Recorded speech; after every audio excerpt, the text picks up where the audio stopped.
জয় হিন্দ, জয় Bharat. Dear viewers, আমরা আমাদের জীবন এবং পরিবারের সুরক্ষার জন্য যখন term insurance term life insurance নিই, তখন আমাদের অনেককেই কিন্তু কতগুলো কমন কনফিউশন বা বিভ্রান্তির সম্মুখীন হয়, যার ফলে পরবর্তীতে ইন্স্যুরেন্স মানি পেতে আমাদের বা আমাদের পরিবারকে নানান ধরনের সমস্যার সম্মুখীন হতে হয়।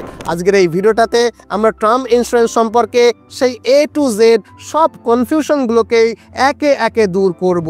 যদি আপনি অলরেডি টার্ম ইন্স্যুরেন্স নিয়ে থাকেন বা টার্ম ইন্স্যুরেন্স নেওয়ার কথা ভাবেন, তাহলে এই ভিডিওটা আপনার জন্য ভীষণ ভীষণ রকমের উপকারী হতে যাচ্ছে। তো চলুন শুরু থেকে শুরু করি।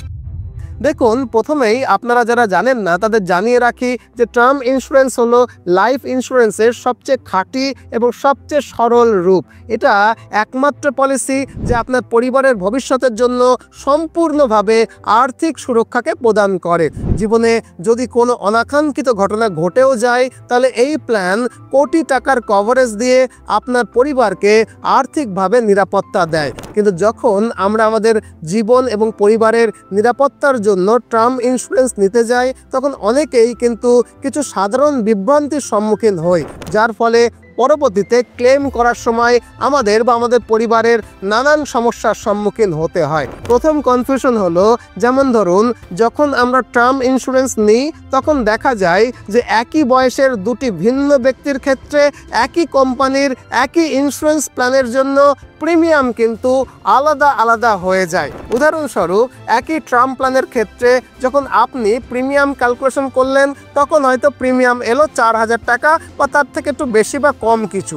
অথচ মজার ব্যাপার হলো, ঠিক ওই একই টার্ম প্ল্যানের জন্য যখন আপনার বন্ধু বা অন্য কেউ প্রিমিয়াম ক্যালকুলেশন করলো, তখন প্রিমিয়াম এলো 1,500 টাকা বা তার কাছাকাছি কিছু। ব্যাপারটা বিভ্রান্তিকর নয়? কি বলেন আপনি? এখন আপনি হয়তো বলবেন যে দুইজন ভিন্ন ভিন্ন ব্যক্তির ক্ষেত্রে প্রিমিয়াম ভ্যালু তো আলাদা হতেই পারে, কিন্তু আশ্চর্যের বিষয় হলো, একই ব্যক্তি যখন আলাদা আলাদা সময়ে দুইবার ফর্ম পূরণ করে নিজের টার্ম প্ল্যানের প্রিমিয়াম ক্যালকুলেশনস করে, তখনও তার প্রিমিয়াম দুটো আলাদা আলাদা সময়ে আলাদা আলাদা হয়ে যায়। কতখানি বিভ্রান্তিকর ব্যাপার একবার আপনি ভাবুন। তাই এখন চলুন দেখা যাক যে প্রকৃতপক্ষে বিষয়টা কেন এমন ঘটে। এর পেছনে আসলে নির্দিষ্ট কতগুলো কারণ রয়েছে। যখন আমরা টার্ম ইন্স্যুরেন্স বা সিমিলার কোনো ইন্স্যুরেন্স প্ল্যান কিনি, তখন আমাদের একটা বিস্তারিত ফর্ম পূরণ করতে হয়। আপনারা জানেন, ফর্ম পূরণের পর, অর্থাৎ প্রয়োজনীয় সমস্ত তথ্য প্রদান করার পর প্রিমিয়ামের পরিমাণ নির্ধারিত হয়।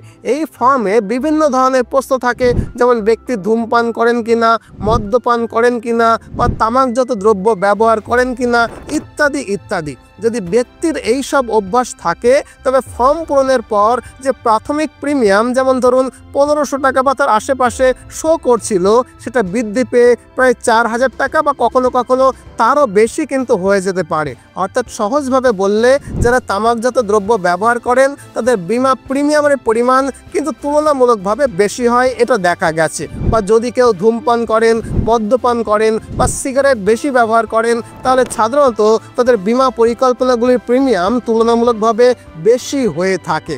এই অভ্যাসগুলো বিমা ফর্মে উল্লেখ করাটা কিন্তু অত্যন্ত গুরুত্বপূর্ণ, কারণ যদি ভবিষ্যতে বিমা কোম্পানি এইগুলোকে শনাক্ত করে এবং যাচাই করে দেখে যে আপনি তথ্যকে গোপন করেছেন, তাহলে ক্লেমের সময় কিন্তু অযথা জটিলতা দেখা দিতে পারে।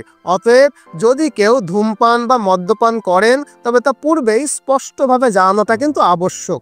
এটাই হলো প্রথম শর্ত, যে কারণে একই বয়সের দুটি ব্যক্তির জন্য প্রিমিয়ামের অঙ্ক কিন্তু আলাদা আলাদা হয়ে যেতে পারে। আর দ্বিতীয় বিভ্রান্তি হলো, কখনো কখনো দেখা যায় যে একই ব্যক্তি এবং একই কোম্পানির ক্ষেত্রেও কখনো কখনো প্রিমিয়াম আলাদা আলাদা দেখায়। এই অবস্থায় বিভ্রান্তির কারণটা কি? এখানে বিভ্রান্তির কারণ হলো পেমেন্টের পদ্ধতি। বিমা ফর্মের পূরণের সময় সাধারণত দু ধরনের পেমেন্ট অপশান আসে। এক হলো রেগুলার পে, আর দুই হলো লিমিটেড পে।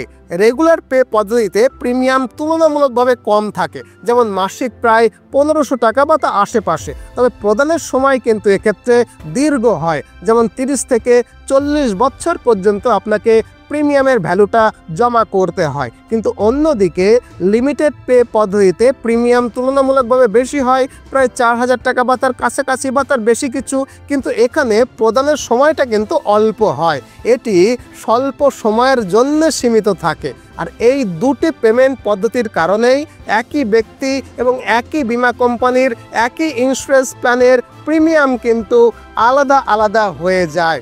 এখন প্রশ্ন আসে যে রেগুলার পে এবং লিমিটেড পের মধ্যে কোনটা বেশি ভালো এবং কেন ভালো? আসলে এই সিদ্ধান্তটা নির্ভর করে ব্যক্তির আর্থিক সামর্থ্য এবং ব্যক্তির কী কী সুবিধা পেতে চাইছে তার ওপরে।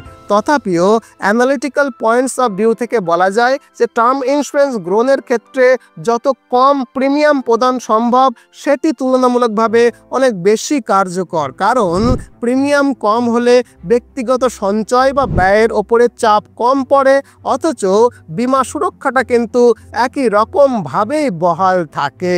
উপরোক্ত এই যে বিশ্লেষণ আমি করলাম, এই বিশ্লেষণ থেকে অন্তত আপনি বুঝতে পারলেন যে প্রিমিয়াম কাঠামোর পার্থক্য শুধুমাত্র ব্যক্তিগত জীবনযাপন, স্বাস্থ্য অভ্যাস এবং অর্থ প্রদানের পদ্ধতির ভিন্নতার কারণেই ঘটে থাকে।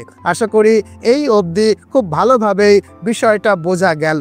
এর বাইরেও কিন্তু অনেকগুলো বিভ্রান্তি রয়েছে, যেমন ধরুন বাজারে নানান ধরনের টার্ম প্ল্যান আছে, কোনটা ভালো, কোথায় প্রিমিয়াম কম, কোন প্ল্যানে কি সুবিধা, স্বাভাবিকভাবেই এই সব কিছু নিয়েই প্রশ্ন থাকে। আর এই ঝামেলা দূর করতে ডেসক্রিপশনে এবং পিন কমেন্টে একটা নির্ভরযোগ্য ওয়েবসাইটের লিঙ্ক দেওয়া রয়েছে। ওই লিঙ্কে গিয়ে আপনি সব কোম্পানির টার্ম প্ল্যান তুলনা করে অনায়াসেই কিন্তু দেখে নিতে পারেন।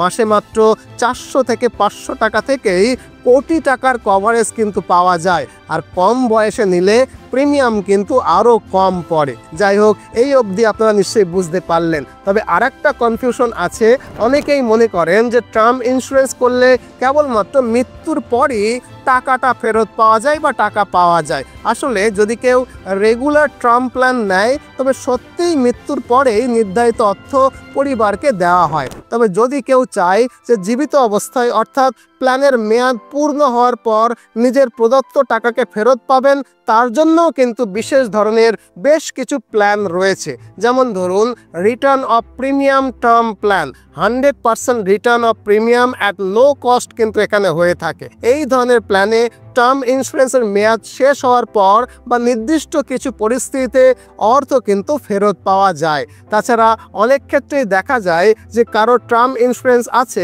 অথচ হয়তো মৃত্যু হলো না, কিন্তু দুর্ঘটনা, অক্ষমতা বা গুরুতর কোনো অসুস্থতা দেখা দিতে পারে। এমন পরিস্থিতিতেও কিন্তু আর্থিক সুরক্ষা পাওয়া সম্ভব। আর সেই আর্থিক সুরক্ষা দেওয়ার জন্য বিভিন্ন ধরনের রাইডার রয়েছে। রাইডারের নাম আপনারা নিশ্চয়ই শুনে থাকবেন। টার্ম ইন্স্যুরেন্সে যুক্ত করা যায় এমন কিছু গুরুত্বপূর্ণ রাইডার হলো এক অ্যাক্সিডেন্টাল ডেথ বেনিফিট রাইডার বা ক্রিটিক্যাল ইলনেস রাইডার, যে দুটো কিন্তু খুবই পপুলার রাইডার। এই রাইডারগুলোর সুবিধা, সীমাবদ্ধতা বা শর্তাবলী সব কিছুকেই বিস্তারিতভাবে জানতে ডেসক্রিপশনে বা পিন কমেন্টে দেওয়া লিঙ্কে আপনি কিন্তু ক্লিক করতেই পারেন। এতক্ষণে নিশ্চয়ই টার্ম ইন্স্যুরেন্স নিয়ে বেশিরভাগ বিভ্রান্তি দূর হয়ে যাওয়ার কথা।